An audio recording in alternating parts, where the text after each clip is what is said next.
तुमचे देखील केस अकाली पांढरे होत आहेत आणि केस गळती अजिबातच थांबत नाहीये. कितीही महागडं तेल वापरलं तरी देखील अजिबात फरक पडत नाहीये. तर आजचा हा व्हिडिओ तुम्ही शेवटपर्यंत नक्की बघा आणि स्टेप बाय स्टेप फॉलो करा. कारण आज मी तुम्हाला असा घरगुती उपाय सांगणार आहे जो मी स्वतः वापरलाय आणि माझे पांढरे केस अगदी काळे होण्यासाठी सुरुवात झाली. त्यासोबतच केस अगदी सिल्की शायनी झालेत आणि केस वाढायला देखील सुरुवात झालीये. बघा, सगळ्यात महत्त्वाचं म्हणजे यामध्ये आपण एकही केमिकल वापरलेलं नाहीये आणि अगदी झिरो बजेट असा आपला हातचा उपाय आहे. त्यामुळे व्हिडिओ अजिबात स्किप करू नका, कारण एक छोटी चूक जरी तुम्ही केली तरी याचा संपूर्ण फायदा तुम्हाला अजिबात मिळणार नाही. चला तर मग आता वेळ न घालवता व्हिडिओला सुरुवात करूयात. त्या अगोदर तुम्ही आपला हा व्हिडिओ कुठून पाहताय हे मला कमेंटमध्ये नक्की सांगा. तर बघा, सगळ्यात पहिल्यांदा आपल्याला इथं घ्यायची आहे ती म्हणजे 2 मोठे चमचे मोहरी. बघा, एका वाटीमध्ये 2 मोठे चमचे एवढी मोहरी मी घेतलेली आहे आणि याचे खूप सारे फायदे आपल्या केसांना होत असतात. त्यानंतर आपल्याला इथं जास्वंदाची पाने घ्यायची आहेत, जेणेकरून काय होईल, तुमच्या केसांमध्ये अगदी वेगळ्याच लेवलची शाईन येईल आणि सोबतच केस हळूहळू काळे होतील. इथं पानं मी स्वच्छ अशी धुवून आणि त्यानंतर कोरडे करून घेतलेली आहेत. तुम्ही देखील पानं धुवून घ्या, कारण याच्यामध्ये धूळ वगैरे बसलेली असते. आणि जर का तुमच्याकडे जास्वंदाचं फूल असेल तर ते देखील तुम्ही घेऊ शकता. बघा, माझ्याकडे एक जास्वंदाचं फूल होतं, त्यामुळे ते देखील मी घेतलेलं आहे आणि त्याला बघा असं छोट्या छोट्या पीसेसमध्ये आपल्याला कट करून घ्यायचंय.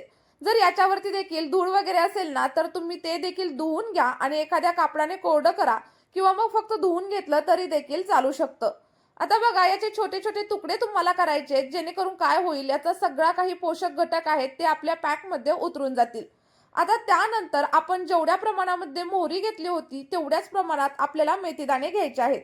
कारण मेथीदाणे आपल्या केसांना अगदी डॅमेज होऊ देत नाही आणि एखाद्या कवच सारखं आपल्या केसांवरती प्रोटेक्शनचं काम करत असतं. त्यासोबतच केसांच्या ज्या काही समस्या असतील त्यावरती मेथीदाणे अगदी प्रभावीरित्या काम करतात. अगदी याचा तुम्हाला 100% रिझल्ट हा मिळतो. त्यासोबतच बघा, हे जे मेथीदाणे आहेत ते आपण मोहरीमध्येच ऍड केलेले आहेत आणि दोन्ही घटक आता आपण एकत्रित करायचे आहेत. आपण ज्या सगळ्या गोष्टी घेत आहोत ना त्या अगदी आपल्या घरामध्ये सहजच आपल्याला मिळतात. त्यामुळे आजची ही रेमेडी तुम्ही लगेचच बनवायला घ्या. त्यानंतर आपल्याला इथं कढीपत्ता लागणार आहे. बघा, जर तुमच्याकडे फ्रेश कढीपत्ता असेल तर तो देखील तुम्ही घेऊ शकता. माझ्याकडे फ्रेश कढीपत्ता नाहीये तर मी हा वाळवून ठेवलेला कढीपत्ता आहे आणि तोच साधारणतः एक मूठभर कढीपत्ता मी इथं घेतलेला आहे. तुमच्याकडे ताजा कढीपत्ता असेल तर तो तुम्ही स्वच्छ असा धुवून आणि पुसून नक्कीच घेऊ शकता. त्यासोबतच तुम्ही आपला हा व्हिडिओ नक्की कोणत्या गावातून किंवा कोणत्या शहरातून बघताय हे देखील मला कमेंट करून नक्कीच सांगा. बघा, यानंतर आपल्याला आणखी एक वस्तू लागणार आहेत आणि ते म्हणजे फ्लॅक्सीड्स. बघा, जे काही जवस आहे ना ते आपल्या केसांसाठी खूप जास्त फायदेशीर असतं. ड्राय आणि फ्रीजी जर केस असतील ना तर जवसामुळे अगदी सॉफ्ट आणि सिल्की होतात. इथं साधारणतः 2 चमचे एवढं जवस आपण घेणार आहोत आणि हे जवस आपण जी आपली मेथीदाणा आणि मोहरी होती ना त्याच्यामध्येच ऍड करणार आहे. जर केस रुक्ष झाले असतील, केसांना फाटे फुटत असतील तर तुम्ही जवसाचा वापर याच्यामध्ये नक्की करा. आता हे सगळे घटक व्यवस्थित असे मिक्स करून घ्या आणि जेव्हा तुम्ही हा पॅक किंवा हा टोनर वापराल ना तुम्हाला एका वेगळ्याच लेवलचे रिझल्ट भेटतील. आता त्यानंतर आपल्याला एक कांदा घ्यायचा आहे आणि शक्यतो लाल कलरचाच कांदा घ्या, पांढरा कांदा अजिबात घेऊ नका. बघा, कांदा आपल्या केसांच्या मुळांना मजबूत करतो आणि केस गळती थांबवतो. त्यासोबतच नवीन केस येण्यासाठी देखील हेल्प करत असतो. बघा, इथं मी लाल कलरचा कांदा घेतलेला आहे आणि त्याचा वरचा जो काही पाचोळा आहे तो आपल्याला व्यवस्थित काढून घ्यायचा आहे. आणि जर का कांद्याला आतमध्ये काळ्या कलरची बुरशी वगैरे असतील तर आपला कांदा व्यवस्थित असा धुवून घ्या, जेणेकरून त्याचे सगळे काही फायदे आपल्या केसांना मिळतील. आता हाच कांदा आपल्याला छोट्या छोट्या पीसेसमध्ये अगदी कट करून घ्यायचा आहे आणि त्यानंतर बघा, आपण या ज्या सगळ्या गोष्टी आहेत ना त्या एकत्रित करणार आहोत. इथं मी कांदा कट करून घेते कारण कांद्यामध्ये भरपूर प्रमाणामध्ये सल्फर असतं, जे की आपल्या केसांच्या मुळांना मजबूत करतं आणि त्यामुळे केस गळती थांबते आणि सोबतच अगदी नवीन केस यायला देखील हेल्प होते. आता बघा, सगळे काही घटक आपण इथे घेतलेले आहेत. त्यानंतर आपल्याला काय करायचंय, सगळ्या गोष्टी एका मिक्सरचा जार घ्यायचा आणि त्यामध्ये ऍड करायच्या. आणि एक महत्त्वाची गोष्ट म्हणजे याच्यामध्ये आपण जे काही घटक वापरलेत त्याचं प्रमाण तुम्ही कमी जास्त नक्कीच करू शकता. मी इथं जे प्रमाण घेतले ना ते अगदी योग्य आहे, पण जर का तुमच्याकडे याच्यामधील एखादा घटक अवेलेबल नसेल तर तो तुम्ही स्किप देखील करू शकता. आणि इथं बघा, आता सगळे काही घटक मी मिक्सरच्या जारमध्ये ऍड केलेले आहेत आणि त्यानंतर हे सगळे घटक आपल्याला अगदी पाणी न घालता व्यवस्थित असे ग्राइंड करून घ्यायचे.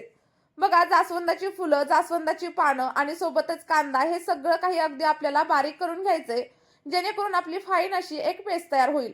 आणि जर का पेस्ट बारीक झाली नाही तरी काहीच प्रॉब्लेम नाहीये. थोडीशी जाडसर जरी पेस्ट असेल ना तरी देखील इथं चालू शकतं.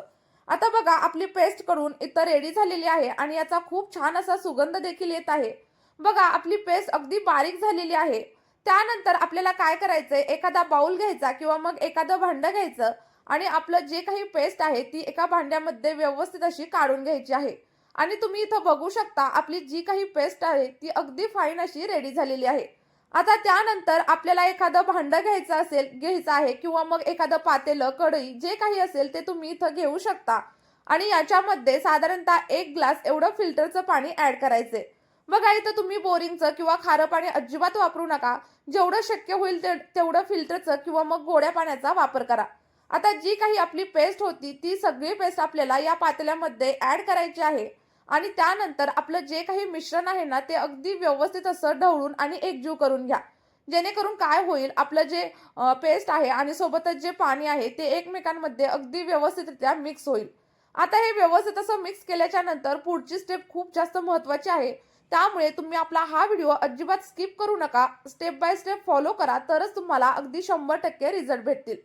आता हे सगळं मिश्रण आपल्याला गॅसवरती ठेवायचं आहे आणि गॅसची जी काही फ्लेम आहे ती सुरुवातीला थोडीशी हाय ठेवा आणि जेव्हा आपलं हे पाणी उकळायला सुरुवात होईल तेव्हा गॅसची फ्लेम अगदी कमी करा किंवा मग मीडियम फ्लेमवरती जरी तुम्ही हे 10 ते 12 मिनिटं उकळलं ना तरी देखील उत्तमरित्या आपलं हे टोनर तयार होईल.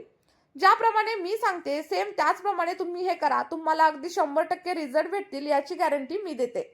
बघा सगळं काही मिश्रण आपल्याला व्यवस्थित शिजवून घ्यायचं आहे आणि किती शिजवायचं हे देखील खूप जास्त महत्त्वाचं आहे. कारण जर तुम्ही व्यवस्थित शिजवलं नाही तर याचे फायदे तुमच्या केसांना होणार नाहीत. त्यामुळे अगोदर काय करायचं बघा, गॅसवरती आपण लो फ्लेमवरती याला 10 ते 12 मिनिटं व्यवस्थित असं उकळून घ्यायचं आहे. जोपर्यंत या सगळ्या पेस्टचा कलर आपल्या पाण्यामध्ये उतरत नाही आणि आपण जेवढं पाणी घेतलंय त्याच्या 50 ते 75% पाणी जेव्हा उरेल ना तेव्हा आपल्याला गॅसची जी काही फ्लेम आहे ती ऑफ करायची आहे. आणि तुम्ही इथं बघू शकता आपलं जे काही पाणी आहे ना त्याचा रंग देखील इथं बदलत आहे आणि हळूहळू आपलं जे काही टोनर आहे किंवा आपली जी काही रेमेडी आहे ती बनून तयार झालेली आहे. इथं आता गॅसची फ्लेम आपण ऑफ केलेली आहे आणि साधारणतः 15 मिनिटांसाठी हे थंड होऊ द्यायचं. जास्तही थंड करायचं नाही कारण आपण याच्यामध्ये जवस वापरलंय आणि जर का पूर्ण थंड केलं तर हे आपल्याला गाळता वगैरे येणार नाही. इथं मी स्ट्रेनरच्या साहाय्याने गाळून घेते. जर तुमच्याकडे कॉटनचं कापड असेल तर तुम्ही त्याने देखील नक्कीच गाळू शकता. बघा जेव्हा हे आपण गाळून घेऊ ना तेव्हा एक वेगळ्याच प्रकारचं सिरम इथं तुमचं तयार होईल.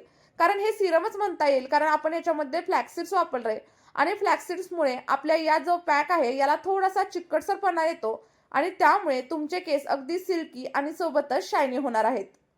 लक्षात ठेवा आपण हे गरम गरम गाळून घेतोय पण गरम सिरम किंवा मग गरम टोनर केसांवरती कधीच अप्लाय करू नका. हे जर आपण केसांवरती अप्लाय केले तर केस अगदी ड्राय होऊन जातील आणि कमकुवत होतील. जेव्हा आपलं हे सिरम आहे ते पूर्णपणे थंड होईल ना तेव्हाच तुम्ही हे केसांवरती अप्लाय करा. जेव्हा केसांवरती अप्लाय कराल तेव्हा एखाद्या ड्रॉपरच्या साहाय्याने किंवा मग कॉटन बॉलच्या साहाय्याने सगळीकडे अप्लाय करा. अगदी 5 ते 10 मिनिटं केसांवरती मालिश करा. जेणेकरून काय होईल, आपलं सिरम तुमच्या केसांच्या मुळांशी जाईल आणि छान असा फायदा तुमच्या केसांना होईल. आठवड्यामधून किमान 2 वेळा हे सिरम तुम्ही केसांवरती अप्लाय करा. तुम्ही दररोज वापरायचं असेल तर दररोज देखील वापरू शकता पण किमान आठवड्यामधून 2 वेळा तरी नक्कीच वापरा. आणि हे तुम्ही स्टोअर देखील नक्कीच करू शकता. फक्त काय करायचं, स्टोअर करताना एखाद्या काचेच्या बॉटलमध्ये स्टोअर करायचं आणि फ्रीजमध्ये ठेवून द्यायचं आणि जेव्हा तुम्हाला अप्लाय करायचंय तेव्हा तुम्ही हे काढून अप्लाय नक्कीच करू शकता. आठवड्यामधून 2 वेळा वापरलं की तुम्हाला अगदी अप्रतिम असे रिझल्ट भेटणार आहेत. बघा याचे सगळे काही फायदे तुमच्या केसांच्या मुळांना भेटणार आहेत आणि जर का तुमचं सिरम शिल्लक राहिलं तर ते तुम्ही लेंथवरती देखील अप्लाय करू शकता. चला तर मग आपली आजची ही रेमेडी तुम्ही देखील नक्की ट्राय करून बघा.